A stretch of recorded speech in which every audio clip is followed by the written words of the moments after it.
Communities of faith have power, for good or ill. It cuts both ways. And so helping a community be a community is critical to this if the church is going to become an engine for change rather than resistance to change. And it's a question we ask a lot. In your love for creation and your work of environmental responding, has your faith or your faith community been an obstacle or a support to you? More often than not, the answer is some version of it's either neutral or it is opposition. And that's a target that needs change too, so that the churches and the faith itself becomes an engine that fires people up and moves them forward and is not a shackle and a burden to them.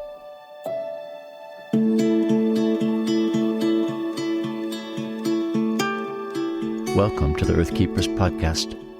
This podcast is for people who seek new and better ways to love and care for the earth. It's a podcast for anyone who is deeply concerned about the harm being done to the environment on a local and global level. It's a podcast that builds community and connection between people of like heart and mind, people who believe that earth care should be integrated into every aspect of life, and for many in the Earth Keepers community, that includes our spiritual lives. In this episode, I'll be talking to Jerry Cappel and Collin Cornell from the Center for Deep Green Faith. Their work is grounded in the belief that the global problems of environmental degradation, climate change, violence, and injustice are rooted in a crisis of spirit and of faith. The Center for Deep Green Faith then aims to help individuals and communities to cultivate a more environmentally aware, ecologically grounded spirituality and faith practice. Welcome, friends, to the Earth Keepers podcast. Jerry, Collin, welcome to the podcast. Thanks for taking time out of your day to help us understand your work with Deep Green Faith. Maybe you could orient us by telling us a bit about yourselves, where you are, maybe your family, your work. Talk about where you're situated at the moment. Jerry, let's start with you. Yeah, sure. Where I'm situated, actually, I'm an Episcopal priest in the Diocese of Kentucky, newly retired, actually, within weeks. Retiring so that I can give more attention, really, to Deep Green and the environmental work that I have been doing for years, but alongside of parish ministry. So I'm hoping to kind of retire so that I can attend a little more, maybe. So I am married to Methodist clergy. So we're a dual clergy family here. She's the ecumenical officer for the United Methodist Church, works out of D.C., actually. So we are a family full of Christianity and religion, and we live on some acres in Kentucky. We have alpacas and chickens and dogs.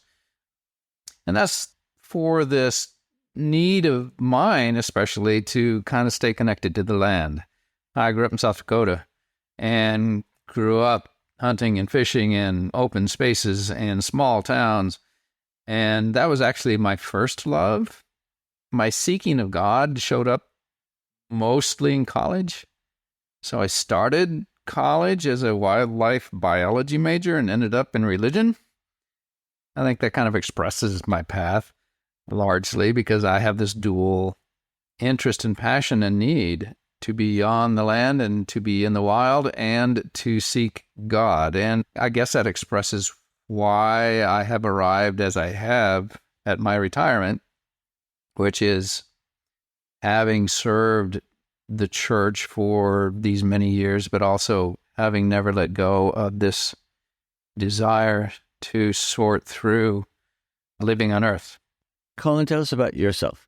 Yeah, so where I am professionally is Emory University. I was just saying to you, Forrest, before we started recording, that I am a postdoctoral teaching fellow at Kaler School of Theology, and I'm responsible for courses in Hebrew Scripture, Old Testament. And that's my training as well as in that.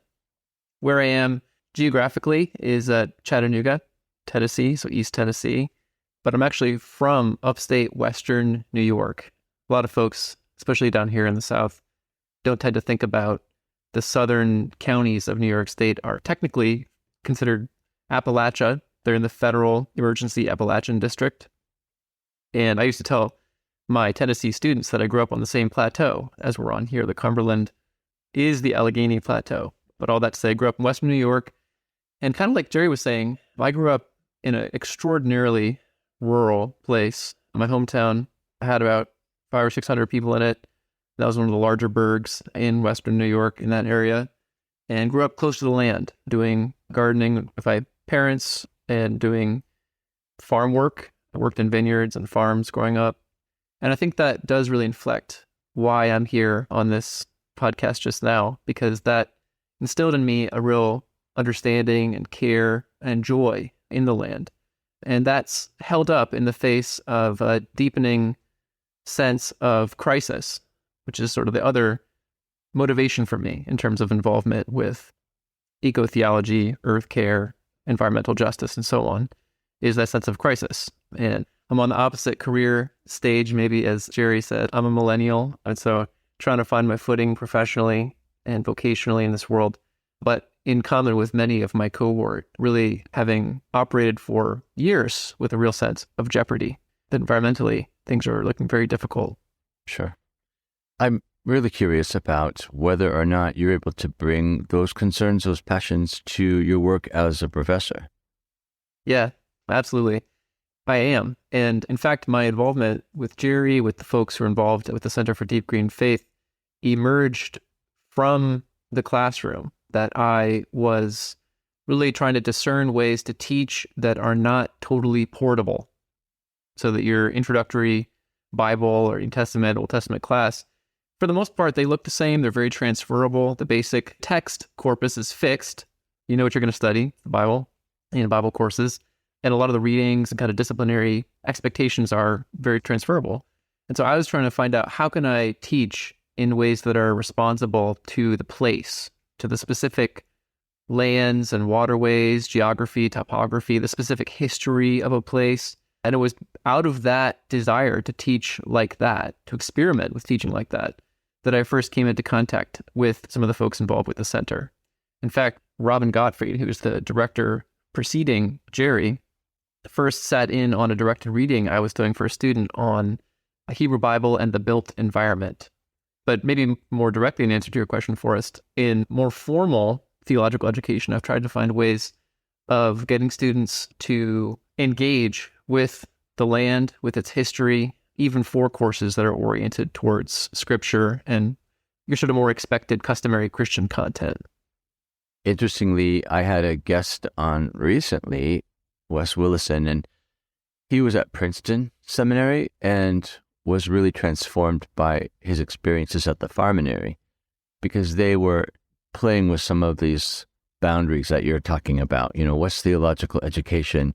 How can it be place-based? How can it be grounded in more physical habitats and ecologies? And so I think for him it was quite revolutionary. So I wonder if, in fact, the kinds of teaching you're talking about, especially for millennials and younger, if that isn't perhaps the wave of the future in terms of how theological education has to adapt and transform. Would you agree with that? I absolutely agree with that. Yes. And I want to contribute to that recalibration of theological education. I think it's happening, you asked sort of like that professionally. I am a theological educator, but the work of the center is in its own way really in service of formation and theological education in ways that are off the kind of MDiv formal track, but are no less urgent, I think. And so present a lot of opportunity for doing the kind of rethinking that you're talking about, reimagining what theological education and formation look like, and the kinds of discernment and specificity to place that I think they require. Yeah, for formal coursework, for one example, and Jerry actually came, I don't know if you remember, Jerry, back in the New Testament class that I taught, you made a guest appearance, but the students in that same course, I required them to participate in a Forrest contemplation exercise that was braided together with the coursework on the Gospel of Mark, for example, Jesus being in the wilderness with the wild animals. And so to create a feedback loop where their experience of being in wilderness would feed into what they understand is happening in that text and vice versa, to create a muscle memory with that gospel text and other similar kind of exercises that demanded that they move out of the classroom and sort of pair the gospel text with something in the land and the earth and the history. Yeah. And to all of that, I'd say the church is still waiting for those clergy to graduate in a way, because one of the dynamics that we are often encountering is kind of the question, are the clergy pulling you or are you pulling them? The answer is mostly we are pulling them still. And so, yes, I lean in for the day when those clergy start showing up for whom this is as natural as breathing, that this is a core spiritual and theological and ecclesiological issue. So I'm wondering, what I'm obviously hearing here is a theme of transformation, of something new that must emerge, right? Whether it's new church, new theology, new modes of education even. And it makes me wonder, is it fair to say that the Center for Deep Green Faith sees that as one of the primary commitments, primary values, is this sort of ushering in, encouraging, fostering the new that must come? Oh, yeah, I think it's deliberate decision in a way that was made maybe 3 or 4 years ago, that two things. One is our focus cannot be, not because there are others that do it, but our focus is not the science and the politics and the economics of this. There are those who do that. The other one is that we are making a choice between the academy and the pew, between the academy and faith communities as the target of help and the target of what Pope Francis calls this call for conversion. He says there's nothing less will do the job. And I think there are many that agree with that. And I think that's a decision we've made too, that this is a deeply spiritual issue. Technology will not save us. We might change technology, but if we still function in the world as we have to date, all we will do with the new technology is more of the same. That the fundamental issue here is that we need to be different, and that is a religious issue. So yeah, we have made that decision that that's our area of focus because of those reasons. I was going to say, too, in answer to your question, Forrest, about how we understand the work, the vocation of the Center for Deep Green Faith, alongside that project of birthing something, midwifing something that's new, that's emerging in terms of church practice, discipleship, theological education and formation, that I think that that's right. But actually our route towards those new set of networks, new kinds of practices, renewed vision in churches has been to return to what's old. That the mission, as I understand it, has been to revisit the classical sources of Christian instruction, of Christian formation, and to understand them afresh as resources for ecological discipleship. So we don't actually necessarily lead with environmentalism, waving the green flag in the churches, but rather promoting first a return to Scripture, the creeds, the Lord's Prayer, the basic practices that people are already familiar with in their bones as Christians, but trying to see how those are already earth inclusive. They're already catching up the whole earth community if we have the right lens to perceive that. So it's not necessarily reinterpreting them from a green framework, but it's discovering the green framework that already exists in these older forms. Is that what I'm hearing? Yeah, that's right. I think that's right. We often say there's two problems here. One of them is the earth crisis, and the other one is a faith crisis. Our attendance is more to the faith crisis, but the tool for that crisis is the earth crisis. It is a lens by which we can evaluate how faithful we are being. And yeah, so to what Collin was saying, and I guess my nuance to that would be those threads, ecological justice and relationship, have always been there. That does not mean that the volume has always been set correctly. especially, of course, in our, the recent 1,500 years of our experience that has formed most of our practice. So it is return, but it's also a rediscovery and a rechoosing, I think. Which I think implies that there are ways in which the church perhaps has lost its way.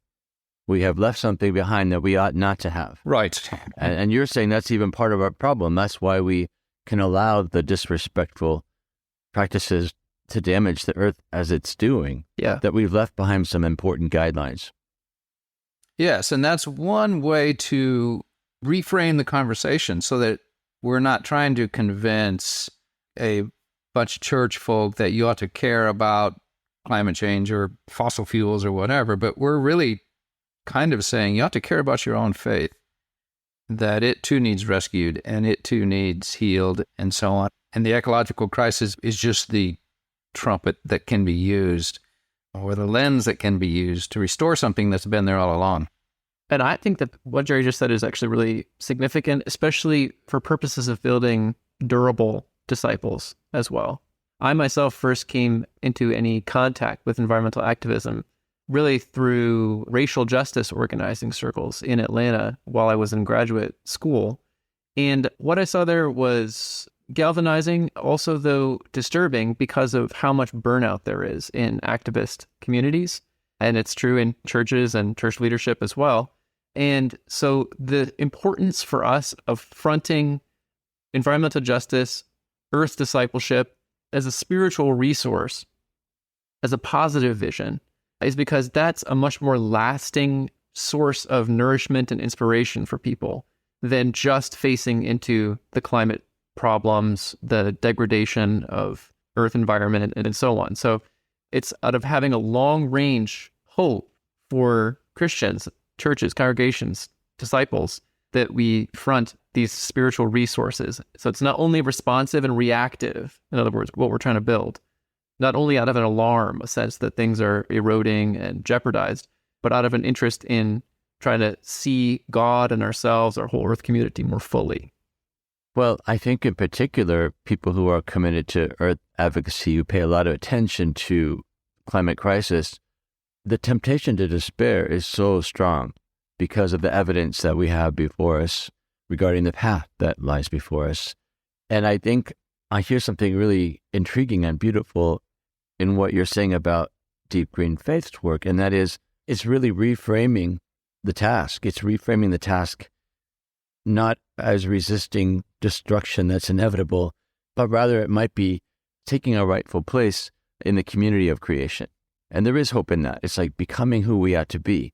Am I reading into it, or is that actually true? We say that a lot. Healing the planet, saving the planet, and the illusion of that. And the hubris it takes to even suggest that that's what we're doing is the hubris that got us here in the first place. But also that it needs not be, and actually cannot be, the goal. The goal is what you said, living rightly on earth.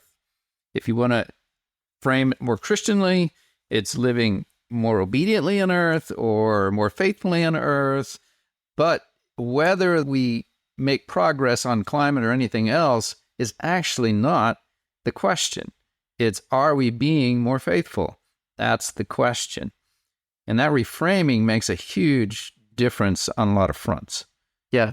It's a lot more sustainable because people are going to be despairing. They are going to face natural disasters in their cities. They are going to struggle. We're looking at some decades ahead of us that are going to be really difficult for all of us, but especially for people who are focused, as you say, Forrest, on earth advocacy. And so how do we maintain a hope and a vision in the face of that? And what Jerry's saying is exactly right. The mission of the center is to hope in a God, in a resurrection that catches us all up. So really just seeing what we're doing as a matter of worship, of right life, of faithfulness. Jerry's exactly right. So let me back up slightly because, we haven't talked about what it is you actually do for the Center for Deep Green Faith. So all these ideas, how do they actually play out in what the two of you are doing for faith communities in particular? Jerry, you want to talk about your work? Yeah, sure. I think we would agree that what we really are is a teaching and formation-centered organization, that of all the things we could choose to be doing. We have our roots in the academy, and we have named our constituency as people on the street and in faith communities out there. And between those two things, our charism is to teach.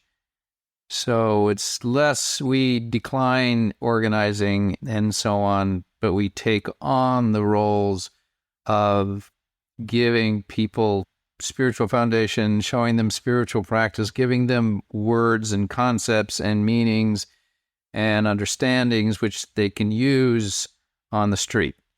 And how do you do that? How do you actually deliver that? Oh, yeah. So far, great question. So far, it has shown up in webinars and in online classes.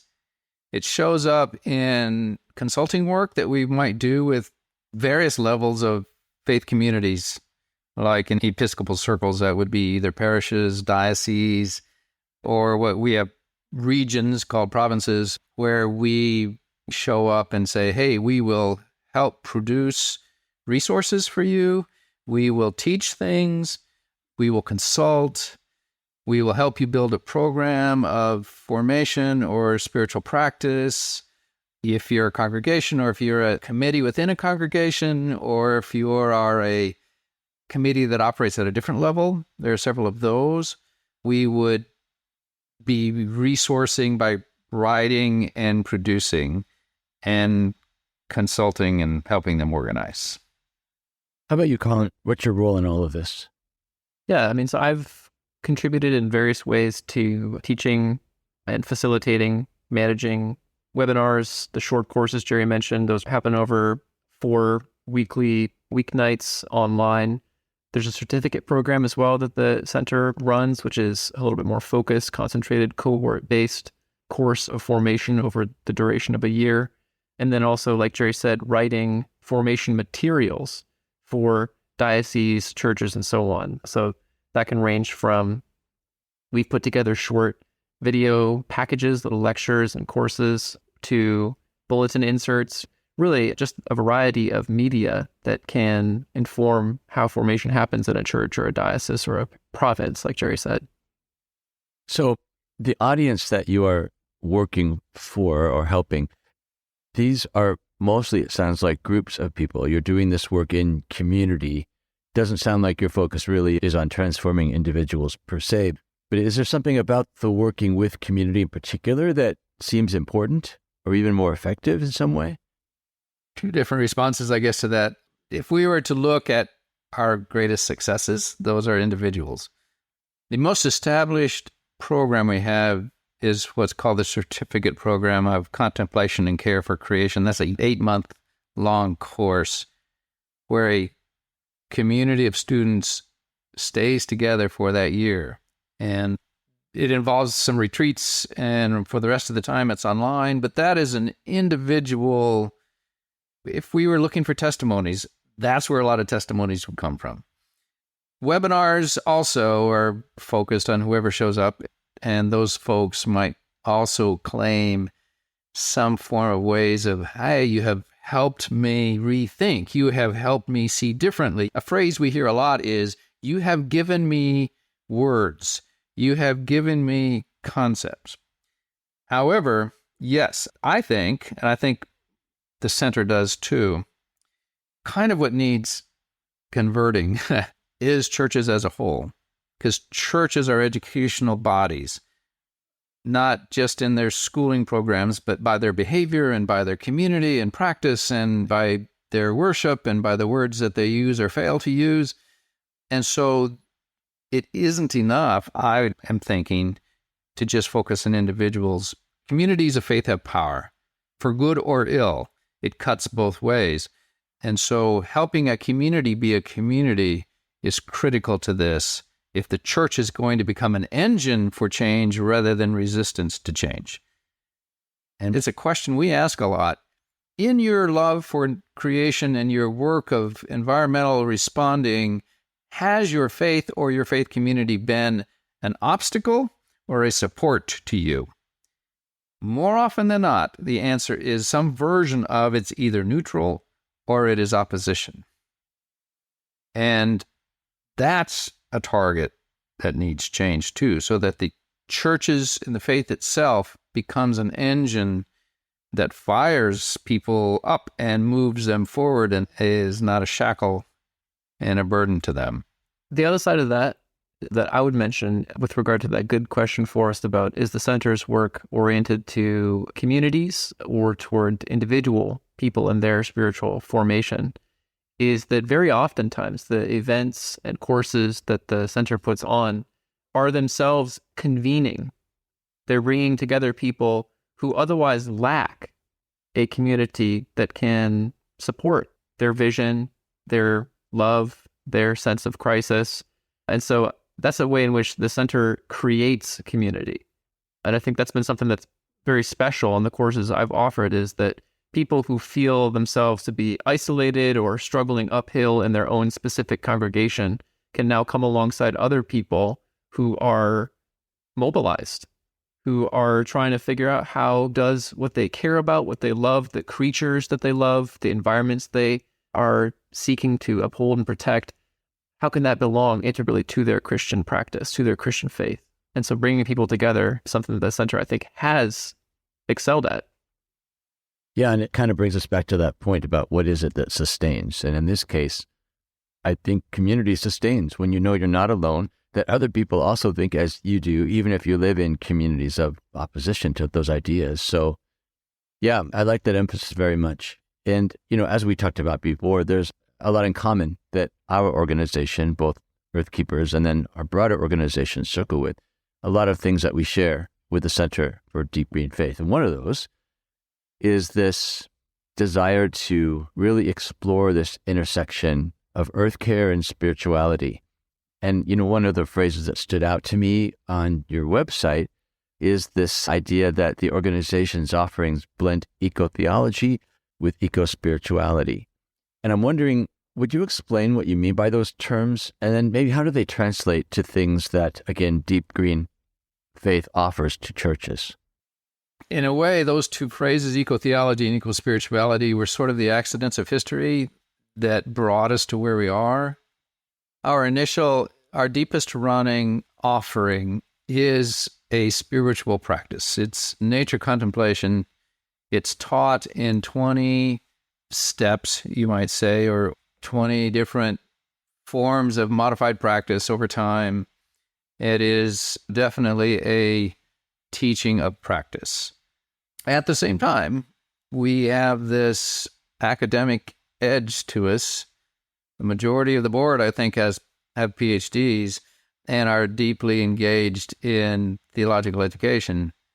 And so we have this theological side, and I would say that's an exactly right combination. People need to know how to name the world, and they need to practice. Both of those things are world-changing, right? And also, in any given class of people, you're going to have those who want to move more from their heads into their hearts, and you're going to have those who want to move more from their hearts into their heads. And so both of those side by side are necessary in all cases, pretty much. And so I think we do blend that pretty well, and quite deliberately so. Really, as pedagogy, as a form of formation and awareness that we need to do this. People need to know how to talk and think, and they need ways to get their bodies into it. Yeah, I'm grateful, Forrest, that those terms, you've worked up, written them on the website, ecotheology and ecospirituality.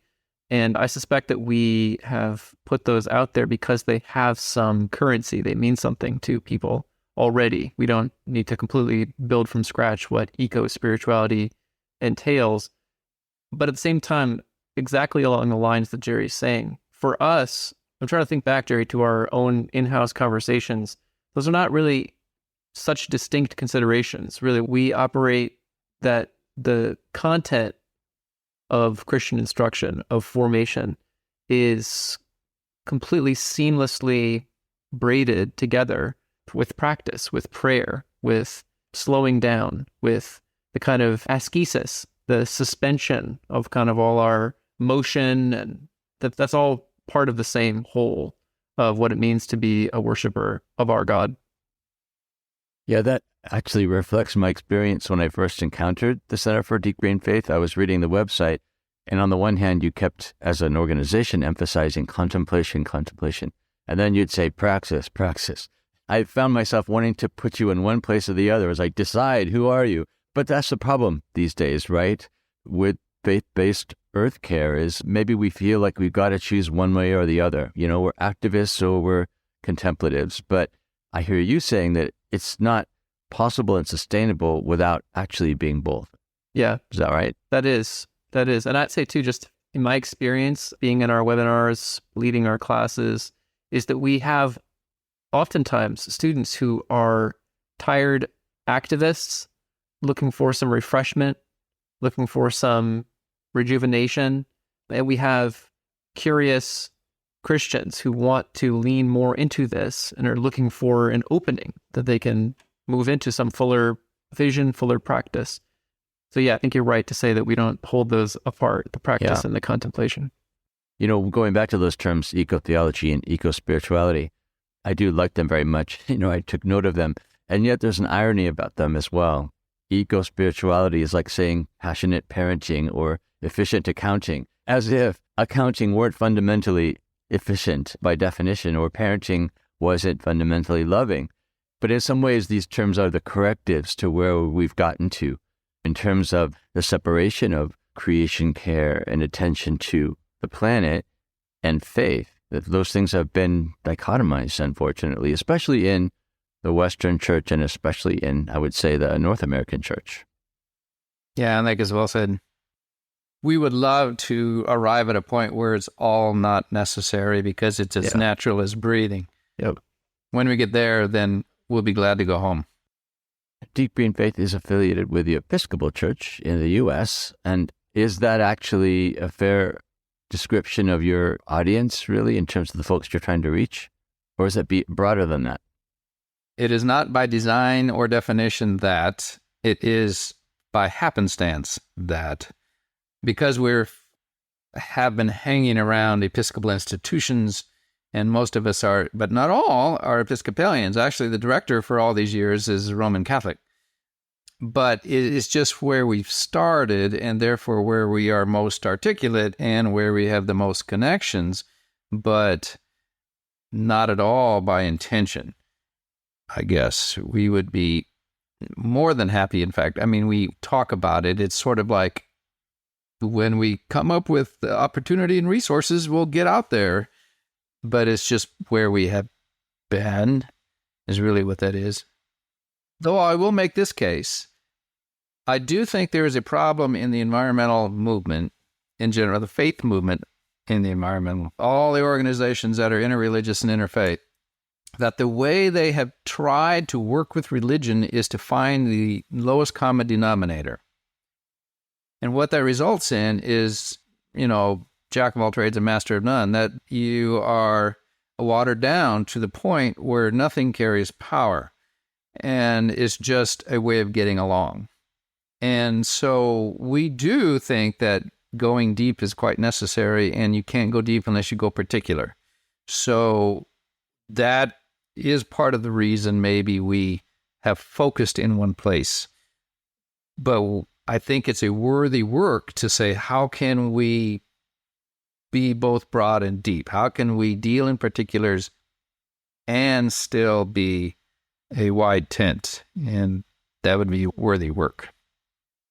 I think too, because the center's offerings have historically centered on essential Christian practices, basic Christian texts, teaching about the Transfiguration, about the Lord's Prayer, about the creeds, that these are, of course, recited and practiced in the Episcopal world, but they're also fairly widespread as far as reference points for Christians. And yeah, I just want to underline what Jerry said there about that many interfaith organizations whose work is environmental emphasize values like interconnectedness, compassion, these kinds of things. But that means that they can't tap as deeply into the specific convictions, passions of the individual faith bodies that belong to those kinds of organizations. And so we are really trying to home into essential Christian practices, essential Christian instruction, this concern for the entire Earth community. So given that, at least to date, the Episcopal Church has ended up being a focus of your work, looking at this from the outside, I might expect that in the Episcopal Church, there might be less resistance to teaching about the connections between spirituality and earth care, ecospirituality and ecotheology. Is that actually the case? Do you still face the resistance that might, say, characterize much of more conservative wings of the evangelical church? Yeah, that's a good question. I would say not the same, but the difference is the difference between some kind of opposition and just a yawn. I think we suffer from the yawning. So it's not that it's opposed, it's just not given priority or importance, which is just as deadly in many ways, and just as stultifying and despairing for those who care as actual opposition. In some ways, I would rather have a principled opposition than I would a complacent, materialism or whatever that just doesn't want to bother. I can deal with somebody who cares. What's hard to deal with is somebody who doesn't. Yeah, because the latter leads to no real conversation or dialogue. That's right. Yeah. Well, I'm really intrigued, Collin, with the thing that you pointed out earlier, and that is you are a millennial. One thing that the podcast this season is focusing on is that very group. We're looking at really the connections between the climate crisis and millennials and younger, and asking questions like, how are young folks dealing with climate despair? Who are the emerging leaders who are offering models of a earth-centric spirituality? Who are the potential young leaders who are showing a different way of being in relationship to creation, especially for people of faith? And I wonder if you, in your work, especially with students, have found that the things that they're asking for are things that you actually have a vision for, that you actually are able to deliver. Because some of the questions are big, not all the questions have easy answers. And I'm wondering if you could talk about some of those questions and how you've been able to respond to them as a millennial.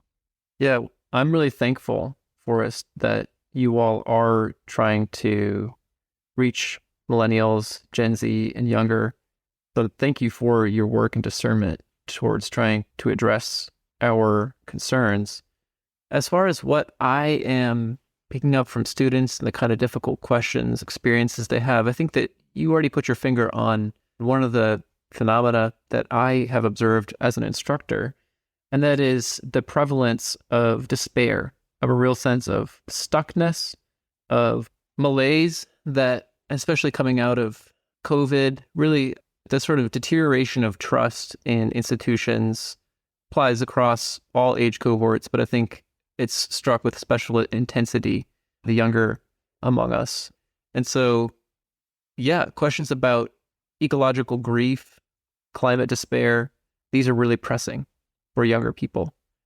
And how I have sought to engage with them, especially because my own vocation is shaped so much by interest in Scripture, is to point to the ways in which, and particularly Hebrew Scripture, can provide scripts, prayers that are already deeply negotiating despair and deteriorating institutions.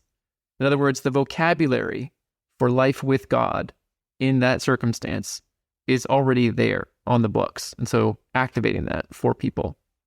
Another directed reading I did years ago was on ecological grief and the Psalms, for example.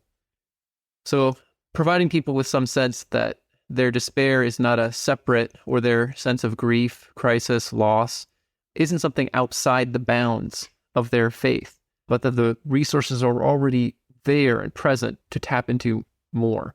That's part of it. And the other part myself is trying to cultivate a vision of hope that's beyond crucifixion and death. There's a lot of, and Jerry mentioned this too already, there can be a kind of an optimism, forms of hope that we reach for in environmental circles that might not fully reckon with the kind of harms and damages that are now more or less locked in.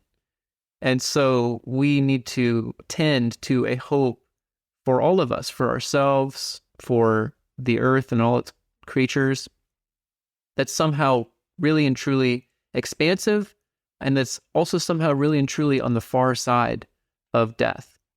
So I'm not even sure entirely what all that means, but it means not allowing our aperture for hoping to be shoehorned, limited by the kinds of possibilities that are given in the circumstances that we face, if that makes sense. It does. So I think I hear you saying that if we focus only on circumstances, then sure, there is no other alternative but to despair, to lose hope. But I think you're saying there's something more to it. There's more than circumstances. The fact is we live, in and with God around us, and this is God's world. And so in some ways we have to maybe let go of that responsibility that we can actually fix things, that we can make a better future. I mean, of course, we all want to work for that, but it's beyond that. If it lies just within the realm of human effort, that is despair. But you're saying it's not. It's not.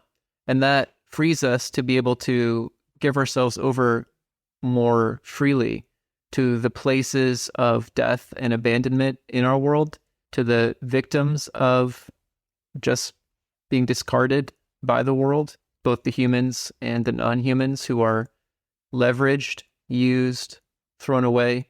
That having a grander hope, I think, can free us to really be present to those places and people and non-human kindred, and to hope with them in a way that exceeds what's readily available circumstantially. Staying on this question of the hope of the young, I would say that, at least where I am in the Pacific Northwest of the U.S., we're already perhaps one of the most unchurched regions of the country. But in particular, young folks are walking away from the church because the church is not helping them, for example, to deal with despair. The church is not offering answers that make sense to their sense of a dark future. And that's kind of scary. I mean, the honest folks in my generation who understand this crisis, if they're honest, they're saying, I have no idea what should happen. I have no idea what the answers are for younger folks. But it's scary to say that because, again, it tempts one to despair. It's like, all right, well, then that means there's no answer.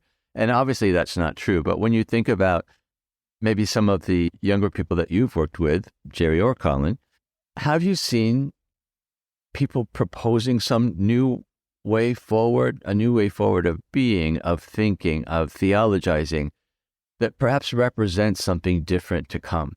You said earlier in the conversation here that you work for change in the church and you're hoping for something new to emerge. Is it something that still has to emerge through the younger folks? Or are we responsible as the older generations to create that somehow? That's almost a similar question to, is it our job to fix the planet, or is it our job to be right and do right and exist rightly as we're called to do? It's always the case, I think, that if a church focuses on trying to solve something for itself, it will fail, young people included. So in a way, it's the same kind of call to conversion. I think young people are turning from the church, but I don't think they're really turning off Jesus. And they're not turning off the kind of justice that Jesus stood for. They're not turning off the compassion that Jesus stood for. They're turning off the complicit marriage that Christendom has made with a Western culture that is killing the planet. So I think the question for older adults is, to what degree can you repent and revisit and reform and renew what Collin has already called out is the ancient earth-inclusive practices of the people of God that stand against empire and the forms that the churches have taken over, the last 1,500 years or whatever. And if whether young people come to that or not is not the question, although I would think that they would, but it's still not the question. You can't do that for the sake of trying to win young people. You can only do that out of a desire to do that. And that's also true, I think, for ecological conversion and the return to the tilling and the keeping that Genesis called us to do in the first place. I think another theme that's emerging here, I just want to bring it to the fore because it feels powerful to me. You're talking about there's a difference between being personally transformed and doing stuff, right? And you're saying that everyone, in order to be good earth keepers, needs to become someone different, not to do things different, or at least the emphasis isn't on the doing. Yeah. In the same way, at the church level, it's the same statement, right? I mean, the church must change for the sake of becoming who it ought to be already, not for the sake of some goal, recruit more young people into our congregations. That is very much about being and becoming and maybe living more authentically into the design of who we were meant to be. Is that fair, Collin? Absolutely. I think it is. Yeah, I was going to say, I think that I see a lot of, and I think that we're going to live through even more decline when it comes to the mainline, the Episcopal Church, loss and disruption and upheaval. I think there's realignments happening even in evangelical world and in post-evangelical world, new networks emerging, new collaborations happening. That's all going to be underway, but I've really been encouraged and ministered to by the students I've had who are of various ages and cohorts, but who are growing into this kind of rich vision for simply returning more deeply to God, taking up responsibility for all our relations, non-human as well as human, that it's happening. And all I can do is entrust it to God and try to be faithful in my lane as an instructor. You know, I often, as we near the end of a podcast conversation, ask a question about hope. It's like, where are you finding your hope these days? Or are you hopeful? And more often than not, I love this actually, but more often than not, people say, no, I'm not hopeful, right? But they'll go on to say something like you just said, and yet I will never stop doing the right thing. I will never stop being the right kind of person. And so they're hopeful in a way, or at least they're not despairing and giving up. Let me ask that question of the two of you, though, and ask it in a different way.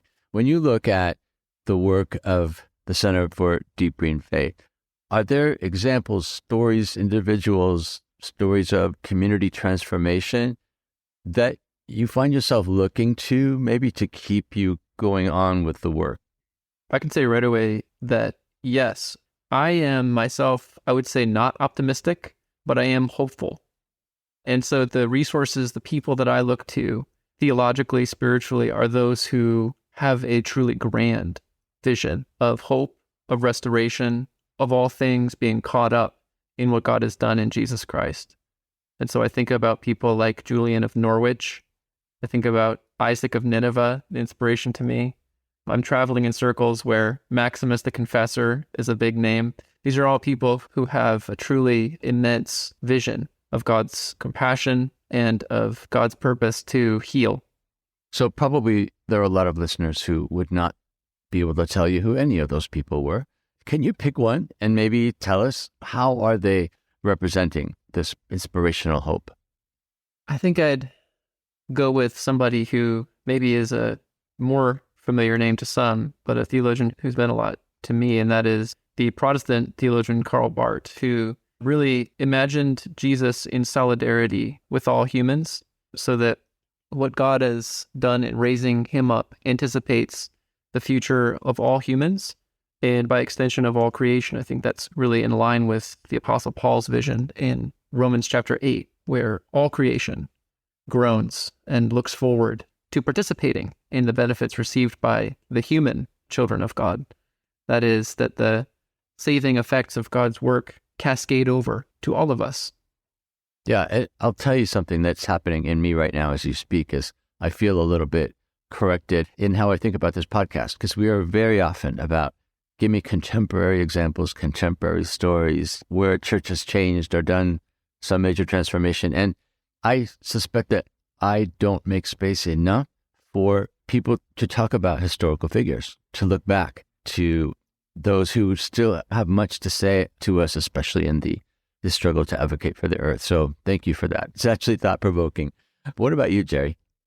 Yeah, I can go more contemporary, though. Just a couple that come to mind. One is in New Orleans, we are currently engaged in a work where there's these three commissions, and one is on racial reconciliation, one is on creation care, and one is on spiritual formation. And I think an emerging, helpful, hopeful conversation is in the alignment and overlap of those areas of work, especially between race and the huge world conversation that's going on racial issues and that sort of awakening, and the similarities and overlap with environmental exploitation, and how they are of the same root, they are of the same cause, they are of common cause, which means that they would share method, they would share language, they would share purpose, but they have tended to operate in silos. They have evolved from separate places, they've developed separate languages, but really they are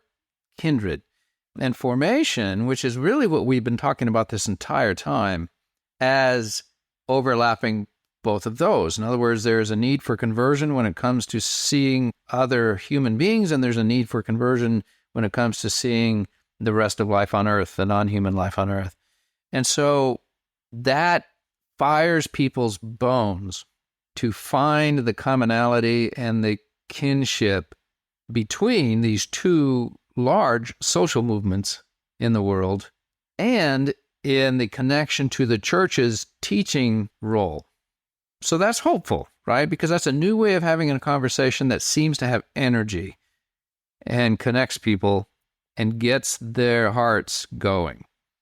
The other one is the persistent seeking of people who care and their desire to find each other, which we have many examples of folks who have been with us in program and training and other ways and have made this their spiritual community, their home church in a way. And they persist in hanging out with each other, and they hang out for years, and they keep coming back, and they keep trying to reach out more. I find that hopeful. So this common cause community making is hopeful, that maybe there's a fire there that is burning.